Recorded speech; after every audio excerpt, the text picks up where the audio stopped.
ETF index mutual funds నేర్చుకుని stock మార్కెట్లో రాణించాలనుకుంటున్నారా? వెంటనే ఈ నెంబర్కి కాల్ చేయండి.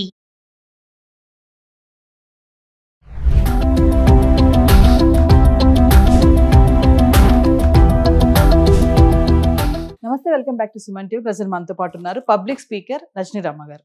నమస్తే మ్యామ్. నమస్తే నవీన. మేడం, కొంతమంది లేడీస్ కలిసినప్పుడు చిట్ చాట్ చేస్తూ ఉంటారు. అంటే అందులో జాబ్ చేసే వాళ్ళు ఉంటారు, జాబ్ చేయని వాళ్ళు ఉంటారు, అది చేసే వాళ్ళు ఉంటారు. చూసారా, వాళ్ళు అంటా ఉంటారు ఈ చేయని వాళ్ళతో ఏంటంటే, అబ్బాయి ఉద్యోగం చేయలేకపోతున్నాను, చాలా ఇబ్బంది అయిపోతుంది, ఇల్లు పని ఉద్యోగం పని ఇవన్నీ చేసుకోలేకపోతున్నాను అని అన్నప్పుడు, మానేచ్చు కదా ఉద్యోగం అని చేసి చేయని వాళ్ళు అంటా ఉంటారు సలహా. అప్పుడు వీళ్ళు అంటారు అనమాట ఏంటంటే, అమ్మో ఉద్యోగం మానేస్తే ఇంకేమైనా ఉందా, అసలు ఇంట్లో వాల్యూ ఉండదు, నాకు విలువ ఇవ్వరు, నా భర్తే ముందు విలువ ఇవ్వరు, భర్తను పక్కన పెడితే మా అత్తమ్మ కానీ మా మామయ్య కానీ ఇంకా ఉంటారు కదా ఫ్రెండ్స్ కానీ, అబ్బో ఇంట్లో ఉంటున్నావా, చదువుకొని ఇంట్లో పని చేసుకుంటున్నావు, గిన్నెలు కడుక్కుంటున్నావు, బట్టలు చూస్తున్నావా అని అంటారు. ఏదో ఒకటి కష్టమైన నష్టమైన ఉద్యోగం చేస్తేనే నాకు ఇంట్లో వాల్యూ ఉంటుంది అని ఇలాంటి మాటలు చెప్తా ఉంటారు మేడం. నిజంగా ఉద్యోగం చేస్తేనే వాల్యూ ఉంటుందా అంటే ఆ మాటకి నిజంగా కరెక్టేనా? అంటే ఇప్పుడు నువ్వు ఇది చదువుకున్నావు, ఇంట్లో కూర్చుంటావా, ఉద్యోగం చేయవా అని అనేవాళ్ళు ఉంటే కనుక, మరి ఆవిడ ఉద్యోగానికి వెళ్తుంది, ఇంట్లో పనులు ఎవరు చేస్తారు? మరి ఆ ప్రశ్న కూడా వాళ్ళు వేసుకోవాలిగా, లేకపోతే ఆ సమాధానం వాళ్ళు చెప్పుకోవాలిగా. మరి అది ఆలోచించకుండా అనేస్తారా ఆ మాటలు? తర్వాత ఇంకోటి, ఉద్యోగం చేయటమా మానటమా అనేది వాళ్ళ స్వవిషయం. వాళ్ళకి ఇష్టమయ్యి ఇంట్లో ఏమన్నా ప్రాబ్లమ్స్ ఏమున్నా సరే దానికి సిద్ధపడే వాళ్ళ ఉద్యోగానికి వెళ్ళినప్పుడు మళ్ళీ ఎదుటి వాళ్ళకి పడే ఏడవడం దేనికి? నీకు వచ్చింది, నువ్వు చదువుకున్నావు, నీ అదృష్టం బాగుంది, నీకు ఉద్యోగం వచ్చింది, నువ్వు చేసుకో. ఆ మిగతా విషయాలన్నీ నీ ఇష్టం. నువ్వు ఇంటికి వచ్చి మళ్ళీ ఇంట్లో అన్ని పనులు చేసుకుంటావా, పని మనిషిని పెట్టుకుంటావా, ఇంట్లో మెంబర్స్ చేసేవాళ్ళు ఉన్నారా అనేది ప్రాబ్లమ్ ఈజ్ యువర్స్, ఎవరిది కాదు. అక్కడ చెయ్యని వాళ్ళకి పడే ఏడవడం దేనికి? అలాగే చెయ్యని వాళ్ళు ఉంటారు, వీళ్ళు కూడా అబ్బా నువ్వు ఉద్యోగం చేస్తున్నావు, బోల్డ్ డబ్బు సంపాదిస్తున్నావు, నీ లైఫ్ వేరు అసలు, అంటే దూరపు కొండలు నునుపు ఎవరి వాళ్ళకే, నువ్వు ఏది కావాలంటే అది అంతే, కొనుక్కుంటావు. దూరం ఒకటే, మీ ఇంటికి మా ఇంటికి అన్నట్టు ఉంటుంది సమస్య. అంతే. ఇప్పుడు ఎవరికి కుదిరిన లైఫ్ స్టైల్ వాళ్ళకి కుదురుతుంది. ఇప్పుడు వాళ్ళ అవసరాలను బట్టి, వాళ్ళ ఇంట్రెస్ట్, చేయాలి ఉద్యోగం అనే దాన్ని బట్టి వాళ్ళు చేస్తారు. వాళ్ళకి ఎలిజిబిలిటీ ఉందా, లేకపోతే వాళ్ళకి అదృష్టం వరించిందా, వాళ్ళ తెలివితేటలను బట్టి ఉద్యోగం వచ్చిందా అనేది డిపెండెన్స్. అంతేగాని ఈమెమి చదువుకోకుండా నేను చేయలేకపోయాను అనుకోవడం తప్పే. అలా అని చెప్పి ఆమె ఇష్టపడి ఉద్యోగానికి వెళ్ళి ఇలా నువ్వు అదృష్టవంతురాలివి, నేను ఇప్పుడంతా ఉద్యోగానికి వెళ్ళాలి అని అనుకోవడం అనేది ఆవిడ తప్పు. అలా కాదు, ఎవరిది వాళ్ళ జీవన శైలి వాళ్ళకు ఉంటుంది. అంటే ఉద్యోగం లేకపోతే వాల్యూ ఇవ్వరు అనేది ఎంతవరకు కరెక్ట్ అంటారు? ఇంట్లో వాల్యూ ఉండదు అలా ఏం లేదు. అదెలా, ఎవరు చెప్పారు?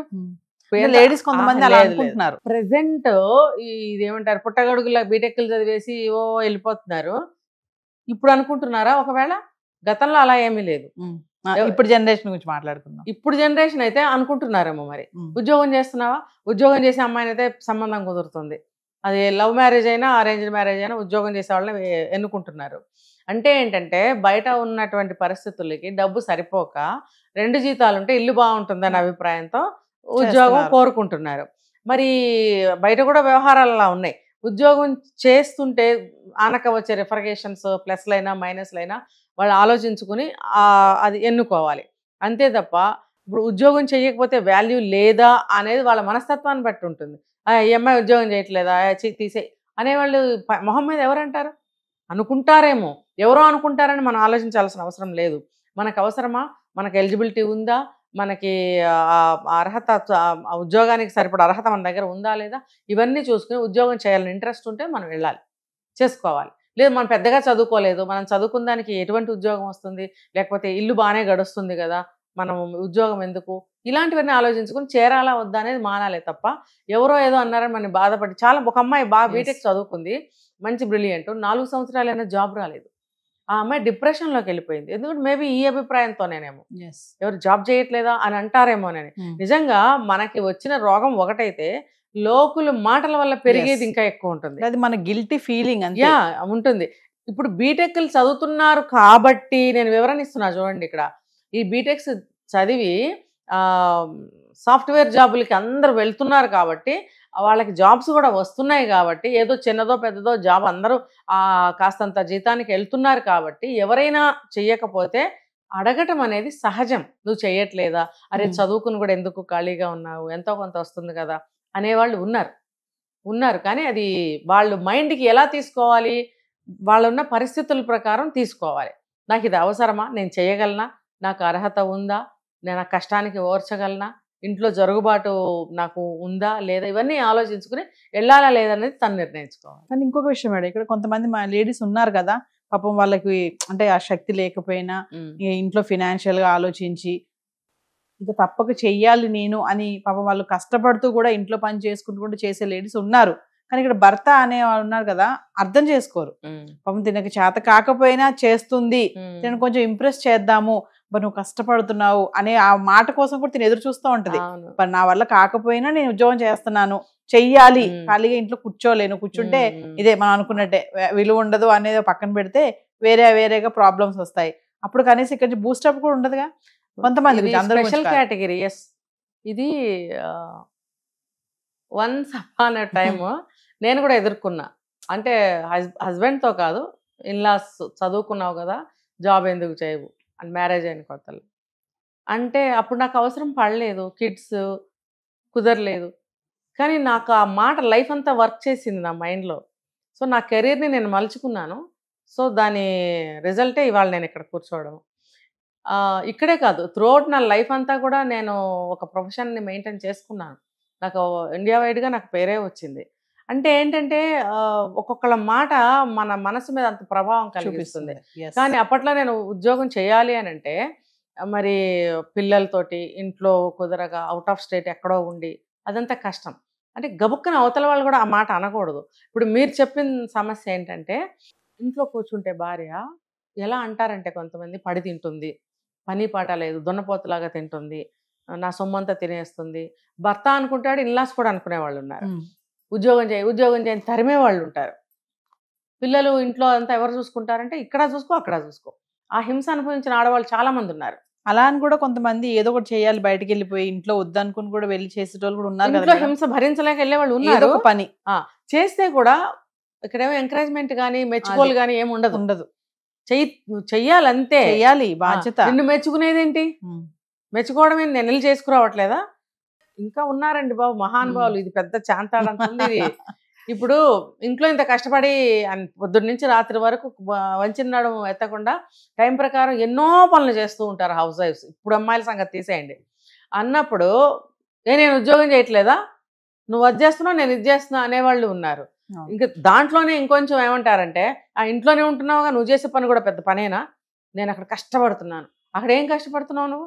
ఏసీల్లో కూర్చొని జాబ్ చేస్తావు, నీకు అలవాటు ఉంటే సిగరెట్ తాగుతావు, మధ్య మధ్యలో టీలు తాగుతావు, సొల్లు కవర్లు 4 వేసుకుంటావు, గంట కొట్టంగానే ఇంటికి వస్తావు. అంటే సాఫ్ట్వేర్లను వదిలేస్తే జనరల్ జాబ్స్ ఏదైనా కూడా. ఇప్పుడు ఒకప్పుడు ఉండేది సిచ్యువేషన్. మరి ఈవిడ పొద్దుటి నుంచి రాత్రి వరకు ఎన్ని పనులు చేస్తుంది? ఒక అరగంట పడుకునే టైం కూడా ఉండదు. పిల్లలు వస్తారు, వాళ్ళని చూసుకోవాలి, పప్పులు నానబెట్టుకోవటం, అవన్నీ రెడీ చేసుకోవటం, దోశ పిండిలు ఇడ్లీ పిండిలు చేసుకోవడం, ఇంట్లో అన్ని రెడీ చేసుకోవటం, ఏదైనా లేకపోతే తెచ్చుకోవడం. పాపం నిజంగా అరగంట పడుకోవడానికి ఉండేది కదా ఆవిడకి. కనీసం పక్కింటి వాళ్ళతో మాట్లాడటానికి కూడా టైం లేని ఇల్లాళ్ళు ఈ రోజుకి ఉన్నారు. ఉన్నప్పుడు అలా తీసివేతగా మాట్లాడటం చాలా అమానుషం అంట. నేను తప్పనిసరి పరిస్థితుల్లో ఆడవాళ్ళు ఉద్యోగానికి వెళ్ళి ఇంటికి వచ్చి మళ్ళీ అడవాచాకరి అంతా చేసుకునే వాళ్ళు కూడా ఉన్నారు. ఇదేంటంటే మానవత్వంతో బిహేవ్ చేయాలి. అరే చేస్తుంది కదా అని చెప్పి కొంత ఏమంటారు ఓదార్పు, అయ్యో ఇంత పని ఎక్కువైపోయింది నీకు ఇంటా బయట అని కొన్ని పైకి అనపైన మనసులో అనుకుని ఏదో సహాయం చేయడానికి వెళ్ళు. ఇద్దరు వెళ్తారు కదా ఉద్యోగానికి, ఇంట్లో కిడ్స్ ఉంటారు, లేకపోతే ఇంట్లో ముసలాళ్ళు పెద్దవాళ్ళు ఎవరన్నా ఉంటారు, ఎంత చాకరీ ఉంటుంది ఆవిడకి. నువ్వు మాత్రం ఇది మనకు ఒక సినిమాలో కూడా చూపించారు, అది మిస్టర్ పెళ్ళాం. మిస్టర్ పెళ్ళాం అందులో పాపం కూర్చుని ఫ్యాన్ ఇటు తిప్పు అంటాడు పక్కనే ఉండి, ఆ గోరగలకు వస్తూ ఉంటుంది కదా.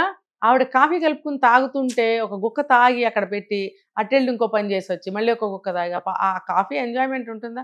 అసలు తాగిన తృప్తి ఉంటుందా? ఎంజాయ్మెంట్ పక్కన పెట్టండి. మరి చల్లారిపోదా? గుక్కకి ఎంత గ్యాప్ వస్తుంది? ఆ గ్యాప్లో వచ్చి ఫ్యాన్ తిప్పమంటావా నువ్వు? కాఫీ తీసుకుని వస్తే అలా పట్టుకుని నుంచోవాలంట, వీడు చూసినప్పుడు తీసుకుంటాట. అదేంటంటే ఆ రోజుల్లో మగతనం చూపిస్తున్నాం అనుకుని తీసిన సినిమాలు, కానీ అది శాడిజం, చాలా సైకోజం, శాడిజం అనమాట. అది ఒక హింసా ప్రవృత్తి. అది చాలా తప్పు. ఏ రోజు ఉంటారు మేడం అలా, ఇంకా చాలా తప్పు నవీన గారు. అది ఇప్పుడు ఆ రోజుల్లో భార్య ఉద్యోగం చేయకపోయినా సరే ఆవిడకి ఎన్ని పనులు ఉంటాయి. ఒకనొక మనం ఎవరం పుట్టని టైముల్లో అయితే రోళ్ళు రోకళ్ళేగా. అప్పుడు ఎంత పని చేసేది, అప్పుడు ఎంత హీనంగా చూసేవారు. ఇంట్లో ఉంటుంది అని తెలుసా, పడి తింటమే కానీ నువ్వు ఇంట్లో కూర్చుని ఏం పని ఉంది నీకు అని అనేవారట. మరి తప్పు కదా. ఎన్ని పనులు రోళ్ళు రోకలతో చేసి వండి పెట్టాలి మీకు, మీరేమో వెళ్ళి టైంపాస్గా వస్తారు. అది చాలా అమానుషం. కనీసం భార్యని కష్టపడుతున్నావు, పాపం ఇంత మంచిగా చేసావు, ఏమన్నా హెల్ప్ చేయనా, కాసేపు రెస్ట్ తీసుకో, ఒక చిరునవ్వు, ఒక ఒక ఏమంటారు ప్రేమగా చూడటము, దగ్గరికి వెళ్ళి భుజం మీద చెయ్యటము, అదే కమ్యూనికేషన్. ఆ స్పర్శతోటి Yes. ఎంత బూస్టప్ అవుతారో తెలుసా నవీన గారు. హెల్ప్ చేయకపోయినా పర్లేదు. ఇంకొకటి చెప్పనా, అడుక్కుని అడుక్కుని ఇవన్నీ నేను చెప్పినవన్నీ అడుక్కుని బూతులు తిన్న భార్యలు ఉన్నారు తెలుసా. బూతులు తిట్టించుకున్న భార్యలు ఉన్నారు. ఏం తప్పు అడిగింది ఆవిడ? నీకు చేతనైతే చేయలేతే మూసుకుని వెళ్ళు, బూతులు ఎందుకు తిడతావు నువ్వు? అసలు అట్లాంటి వాడిని ఏం చేయాలి? అప్పుడు కదా కక్షలు పెరిగి నరుకుతున్నారు. ఏమి లేదు నవీన గారు, ఈ చిన్న చిన్నవే కక్షలకు దారితీస్తున్నాయి. కోపం అయిపోయి ఫ్రస్ట్రేట్ అయిపోతున్నారు. డిప్రెషన్కి వెళ్ళిపోయి. ఖచ్చితంగా ఇవన్నీ జరగకుండా ఉండాలంటే మరి భర్తలు మారాలి ఈ రోజుల్లో. ఇప్పుడు పాత భర్తలు ఉన్నారు, ఇప్పుడు కుర్రాళ్ళు ఉన్నారు. ఎవరైనా సరే భర్తగా తను ఎలా ఉండాలి అని తెలుసుకుని అబ్బాయిలు పెళ్ళిళ్ళు చేసుకోండి. ఉన్న భర్తలేమో ఎలా మారాలి, ఆడవాళ్ళ ఇంటికి ఇన్ని అభిప్రాయాలు కోరికలు ఉన్నాయా అని ఈ వీడియో ద్వారా తెలుసుకుంటే కనుక మారండి దయచేసి. ఖాళీగా కూర్చుని పని పాట లేక ఇలాంటివన్నీ చెప్తారు అనే ప్రబుద్ధులు ఎవరన్నా ఉంటే వాళ్ళని ఏ కేటగిరీలో చేర్చాలో ఆలోచించాలి. అది మనుషులు కారనమాట, అది మానవత్వం లేదు. వాళ్ళ అమ్మకైతే అల్లాడిపోతారు, భార్యలకు ఏమన్నా వస్తే బూతులు తిడతారు, వీలైతే కొడతారు, లేకపోతే చూసి పోతారు.